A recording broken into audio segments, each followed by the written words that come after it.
He's really not into the old protecting thing, is he?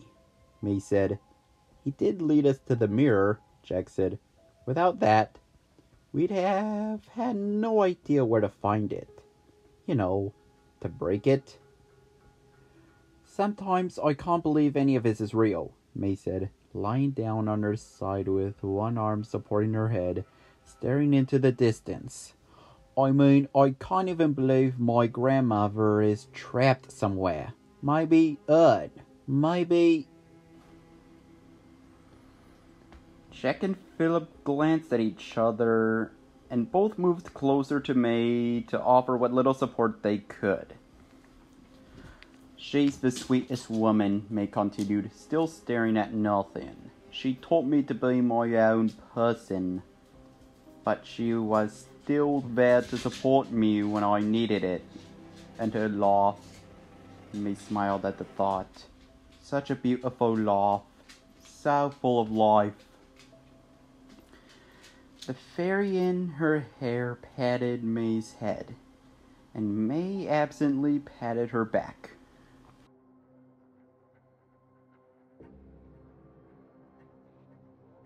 I know how you feel, Princess, Philip said. I miss my father every day.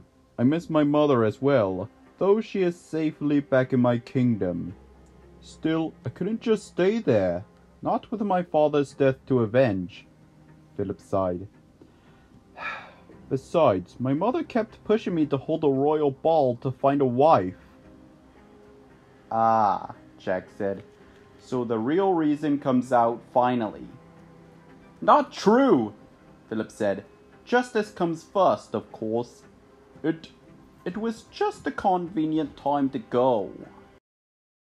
Still, once I find the giant that murdered my father, I will be ready to settle down and marry.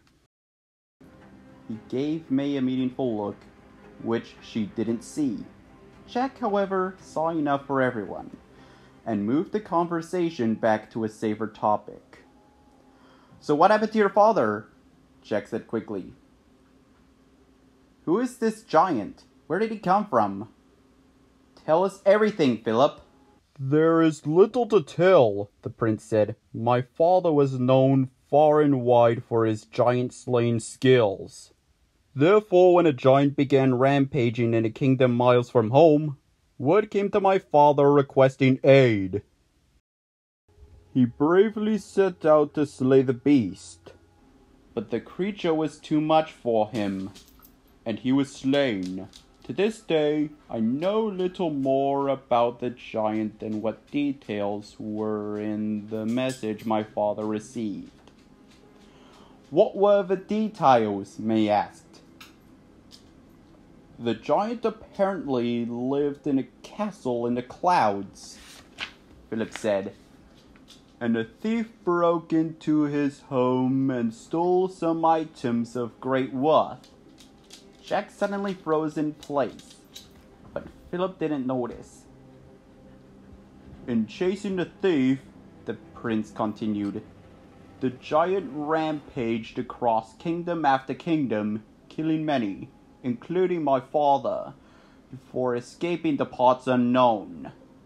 So, Jack said as calmly as he could, what kind of things did the thief steal from the giant? Priceless trinkets and such, Philip said. A harp that sang the most perfect melodies. A bag of gold bigger than the thief's head. And a goose that laid golden eggs? Jack said almost offhandedly. Philip's head shot up. Why, yes! How did you know? Jack cringed. I think I know who the thief was. How? Philip said. I would as soon bring him to justice as the giant, for both were equally to blame in my father's death. Good luck with that, Jack said very softly. No one's seen my father for years.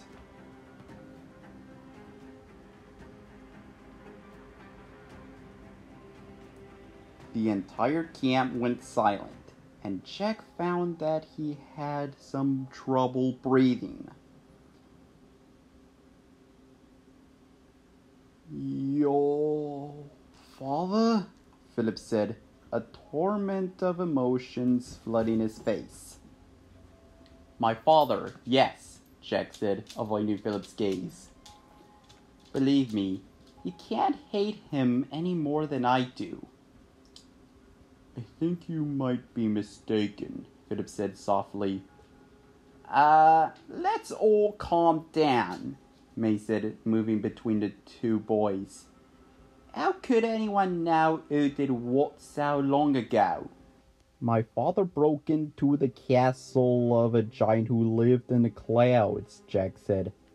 "He stole a magic harp, a bag of gold, and a goose that could lay golden eggs." "The broken harp is still at my grandfather's house, May. It was him." "Because your father stole from this giant, my father was murdered," Philip said, his voice very quiet.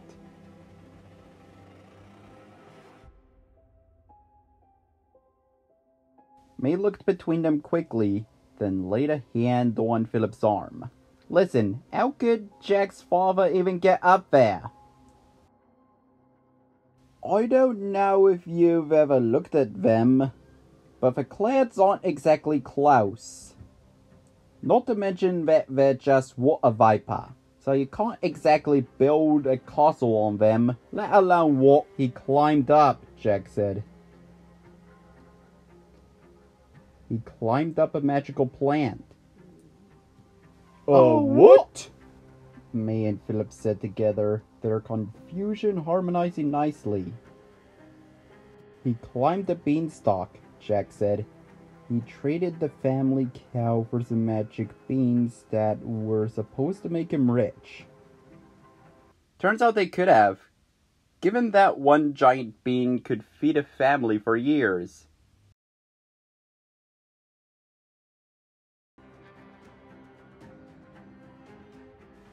"My grandmother tossed them out the window, though. Pretty annoyed at her son for trading away their only cow for some potentially normal beans."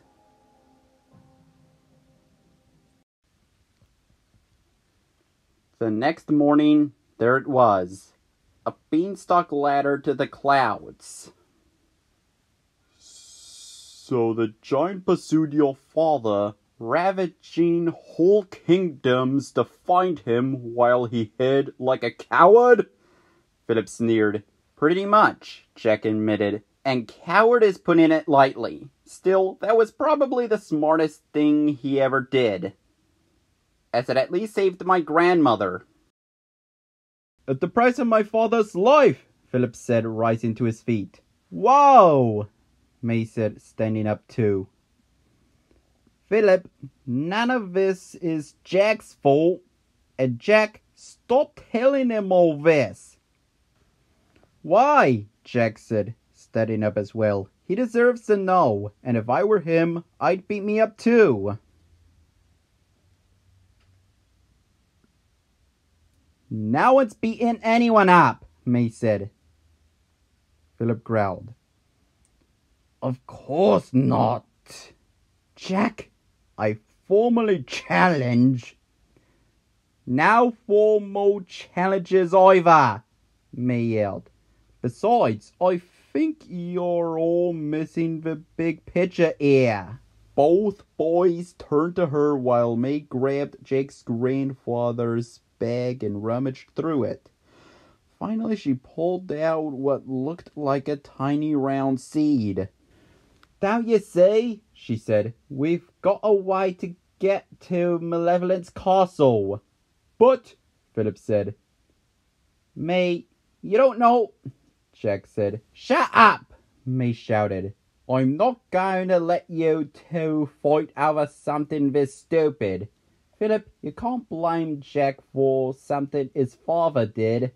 Jack, stop trying to work out your father issues through Philip." "Wait, what?" Jack said, but May didn't let him continue. My grandmother needs our help, and this is how we're going to do it, May said, handing Jack the last of his father's magical beans.